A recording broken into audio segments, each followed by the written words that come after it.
weather team you can trust. Here's meteorologist Kayla Smith. I'm sure this was the scene that a lot of you saw at some point today, likely in the late morning to early afternoon hours when we didn't have too much cloud cover and we were able to see the orange hue of the haze, of the sun trying to make it through that haze. This photo was sent to us as somebody was coming in into the Rochester airport. So thank you so much, Aaron, for sharing this photo with us. If you yourself have any photos that you'd like to share with us or videos, you can do so at rochesterfirst.com/report-it.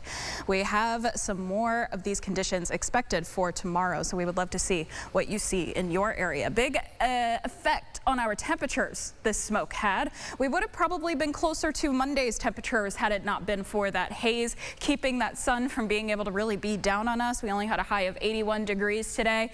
We're likely going to see us staying below average again for tomorrow as a result of this haze. So here is the hot spot where all of those fires are burning. They go from northern Minnesota all the way up into central Canada. These are some pretty strong wildfires. There are a significant amount of wildfires. Overlaid with those fires are the upper level winds at 700 millibars, and the contours that you see are the current smoke conditions. You can see how that is getting funneled right down here into western New York and across a lot of the Great Lakes as well. So we have an air quality alert that's currently in effect, went into effect last night at midnight, currently stays in effect through midnight tomorrow night. Hopefully we're able to move away from these conditions as we head into Friday.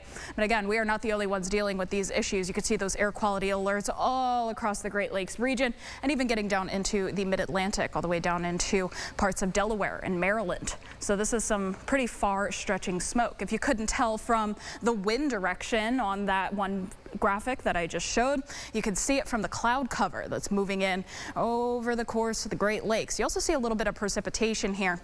We did have a couple of very light rain spritzes early this evening. You still have the potential to see a light rain spritz overnight tonight, but outside of that, we don't really have a whole lot of precipitation going for us until we get to the weekend, particularly on Saturday is when we see a low pressure system coming in, bringing us better chances for some rounds of rain and some thunderstorms as well. But taking a look at that smoke, this is what's called vertically integrated smoke. So this accounts for every level of the atmosphere, not necessarily just what's at the surface. But take a look at this as we head into tomorrow. We expect that largest plume of thick smoke to be coming right over western New York and through much of New York State and into the New England region. As we head into Friday, we hope to get a bit of a push of that smoke down further towards the south. And then there may be some smoke that continues to give us a haze up above. But when you look at the air quality conditions, yeah, they're going to be getting a little bit worse for tomorrow. Today, we were kind of ranging anywhere from moderate to unhealthy for sensitive groups. For tomorrow, we could be getting into the unhealthy to very unhealthy, potentially even hazardous at times. If you do need to spend a lot of time outdoors tomorrow, it would be recommended to at least be wearing a mask to kind of protect yourself from that fine particulate matter.